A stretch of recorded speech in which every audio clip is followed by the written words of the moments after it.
friends. Welcome back to the Hope Podcast. I am so glad that you're here with me today. What I would like to do today is share with you 6 things that I feel are really important for parents to remember when you are raising a child who learns differently. I'm going to actually share these 6 different things today briefly, and then what I'll do over the next 6 weeks is we'll dive deeper into each of those topics individually. First thing that I want to make sure to remind you about is the fact that you are not alone in this journey. I know that you can feel very alone when your child has been diagnosed with a learning challenge and this is not the plan that you had for your child's life. It can feel very scary and maybe you don't know other people that have a similar situation. But I want to remind you, or if maybe you didn't even know, is the fact that statistically, in the United States, 1 out of every 4 kids is being diagnosed with some sort of learning disability or learning challenge. So the reality is 1/4 of the population is on the same journey you are on. They're struggling with the same feelings you're having. And I'm sure that all of them at different points have felt very alone as well. But you are not alone. There are a lot of other kids that are in this situation, a lot of other parents that are in this situation, and there are a lot of resources out there to support you. The second thing that I want you to remember is that it's okay to grieve. When you're a parent, our hope is that our children have the best life possible. We do not have a plan in our head that our child is going to struggle and experience heartache and not be able to fit into traditional classrooms. That is not the plan that we had for them. So when life does not go the way that you planned, it actually makes sense that you're going to feel sad about that you're going to feel angry about that. Just because you feel sad or angry or frustrated or scared does not mean that you don't love your child with all your heart. It doesn't mean that you're a bad parent. You are not a bad parent because you're having a hard time. You need to let yourself go through the grieving process. It is okay. And it really takes allowing yourself to grieve and process that life just didn't go the way that you had originally planned, so that you can embrace the new plan. So I want to encourage you to give yourself grace, know and trust that you are not a bad parent if you are going through a time of grieving, and know that it is okay. The third thing that I want you to remember is that it's important that you are careful to not pursue too much normal.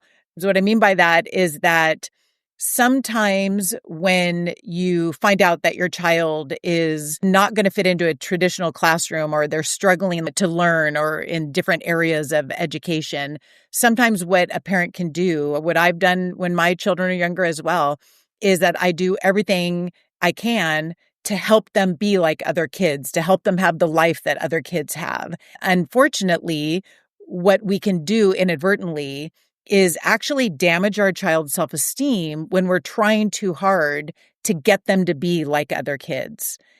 They may not be like other kids, and that is okay. Embracing the fact that they need maybe a different type of support, they need maybe a different type of environment and different tools and different things to help them be the best version of themselves that they can be, is okay. What I want to caution you to do is to not be so focused on helping your child fit into the norm that you accidentally cause them to not feel normal because you are trying to get them to be like everybody else instead of embracing them and helping them to understand that they really are normal just how they are.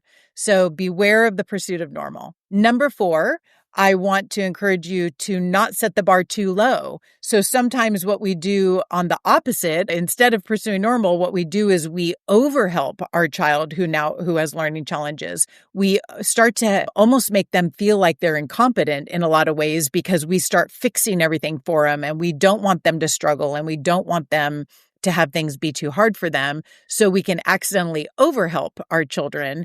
And the reality is, just because your child has some learning challenges doesn't mean that they aren't able to grow and become strong in the areas where they're weak. So I want to caution you to not set the bar too low, to have high expectations for them so that they themselves believe and trust that they can accomplish hard things as well. Number 5, I want to remind you that you really need to be taking care of yourself. As parents, we always prioritize our children first, which is very important, and you need to be there for your children and help them. But you really also have to take care of you. You are going to feel exhausted if you are not getting the rest that you need, if you are not getting the support that you need. You need encouragement. You need resources and downtime so that you can refuel and be the parent that your child needs them to be. So just very important reminder that you are taking care of yourself, that you are going on walks and reading books and spending time with friends and getting the tools that you need so that you are feeling refueled so that you can be the parent that you need to be for your child. And number 6, I just want to remind you, you're going to hear this a lot every single week, how important it is to not lose hope. Don't lose hope. I know that this wasn't the game plan. You didn't have the plan that your child was going to have learning challenges. You didn't have the plan that they were going to struggle and maybe have to go to a school that you didn't want them to go to and need resources that you were hoping they wouldn't need. But your child can still have a great life. Do not lose hope of that. The truth is, if your child had a perfect childhood, that does not guarantee that they're going to have a perfect adult life. And conversely, just because your child is having struggles and challenges, that does not mean that they're going to have a hard adult life.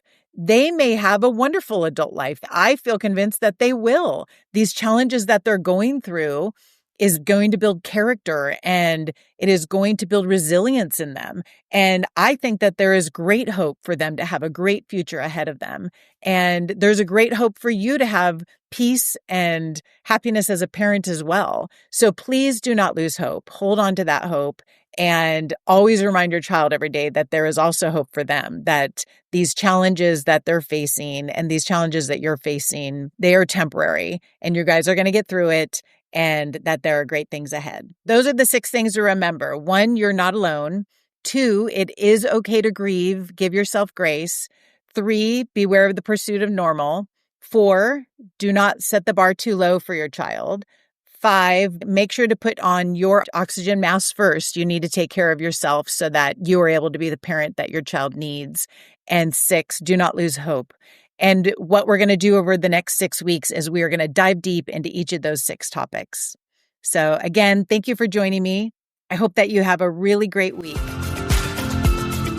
Thank you again for listening to the Hope Podcast. If you'd like to connect with me or offer suggestions for topics you'd like covered in future episodes, you can visit me at hopepodcast.org. And if you'd like to learn more about Foundations Cognitive Schools, you can visit our website at foundationscognitive.com.